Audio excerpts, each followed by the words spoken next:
अस्सलाम वालेकुम जी, क्या हाल है? कैसे हैं आप सब लोग? उम्मीद करती हूँ आप सभी लोग खैरियत से होंगे। आज बना रहे हैं कद्दू का हलवा, जिसे हम किया या लौकी भी कहते हैं। ये नबी पाक सल्लल्लाहु अलैहि वसल्लम की फेवरेट सब्ज़ी है, इसीलिए हम सब मुसलमान इसे शौक़ से खाते हैं और इसका हलवा बहुत ही ज़्यादा मज़ेदार बनता है। इतना मज़ेदार बनता है, इतनी आसान रेसिपी के साथ कि आप अगर एक दफ़ा बनाते हैं तो फिर दूसरे सब हलवे भूल जाते हैं। चलिए जी, रेसिपी को शुरू कर लेते हैं। बिस्मिल्लाहिर्रहमानिर्रहीम। सबसे पहले मैंने 1 किलो कद्दू लिया है, जिसे मैंने छील के काटा था। काटने के बाद मैंने उसे कद्दूकस करके पानी में रख लिया था। पानी में रखने से कद्दू काला नहीं होता है। उसके बाद 1 कप मैंने घी लिया था, उसमें 3 सब्ज़ इलायची शामिल करके कद्दू शामिल किया है। कद्दू को मैंने अच्छे से निचोड़ के पानी से निकाला।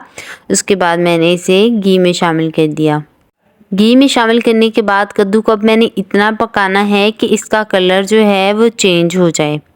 अच्छे से बुनाई करनी है ताकि कद्दू में जो पानी है वो सारा खुश्क हो जाए और कद्दू अंदर तक पक जाए। फ्लेम हमने स्लो टू मीडियम रखनी है, ज़्यादा फ्लेम नहीं करनी है, नहीं तो कद्दू जो है वो इंस्टेंटली जल जाता है बाहर से और अंदर से कच्चा रह जाता है। 5 मिनट इसकी चमचा हिलाते हुए बुनाई की है। उसके बाद मैंने फ्लेम को स्लो कर दिया है और इसे 5 मिनट के लिए ढक्कन दे के रख दिया है। देखिए यहाँ पे कद्दू का पानी बिल्कुल खुश्क हो चुका है, ऑयल बाहर निकलना स्टार्ट हो गया है। अब हम इसमें शामिल कर देंगे 1 लीटर से थोड़ा कम दूध। दूध शामिल करने के बाद आपने फ्लेम को जो है थोड़ा सा हाई कर देना है और अच्छे से दूध के खुश्क होने तक इसे पकाना है। ये प्रोसेस आप आहिस्ता आहिस्ता स्लो फ्लेम पे करें तो बहुत ज़्यादा अच्छा टेस्ट निकल के आता है। अगर आप हाई फ्लेम पे करते हैं ये हो तो जाता है, लेकिन वैसा टेस्ट नहीं मिलता है।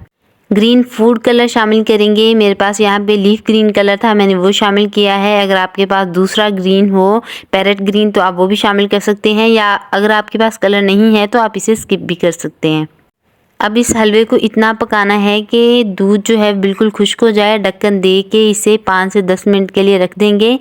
10 मिनट के बाद ढक्कन उतारेंगे। दूध हमारा जो है आधा खुश्क हो चुका है। अब हम चमचा हिलाते हुए इसकी बुनाई भी करेंगे और दूध भी साथ में खुश्क हो जाएगा। यहाँ पे देखिए दूध बिल्कुल खुश्क होने वाला है। अब इसमें हम चीनी शामिल कर देंगे। चीनी आप अपने टेस्ट के अकॉर्डिंग शामिल करेंगे। मैंने आधा कप चीनी का शामिल किया है। अगर आपको मीठा ज़्यादा पसंद है तो आप उसी हिसाब से चीनी की मकदार लीजिएगा।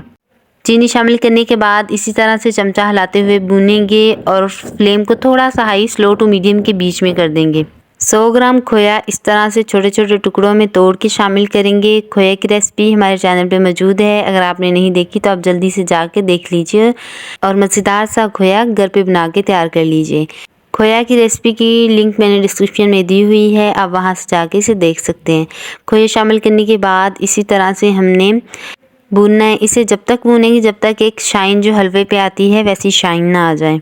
5 से 6 minute slow to medium flame पे हमने इसे भुना है। देखिए कितनी अच्छी शाइन आ गई है हलवे पे और ऑयल भी बिल्कुल सेपरेट हो गया है। अब मैं आपको इसे सर्व करके बताती हूँ। देखिए जी, माशाल्लाह माशाल्लाह, देखने में भी बहुत ज़्यादा मज़ेदार और खाने में बेहतरीन, इतना मज़ेदार बनता है कि आप एक दफ़ा बनाएंगे तो मैं यकीनन कहती हूँ कि आप बार बार बना के खाएँगे।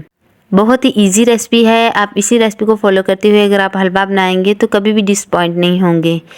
अगर आपको वीडियो पसंद आई हो तो दोस्तों में शेयर ज़रूर कीजिएगा। चैनल पे नए हैं तो चैनल को सब्सक्राइब कर दीजिएगा। मिलते हैं एक और नई रेसिपी के साथ। दुआ में याद रखिएगा। अल्लाह हाफिज़।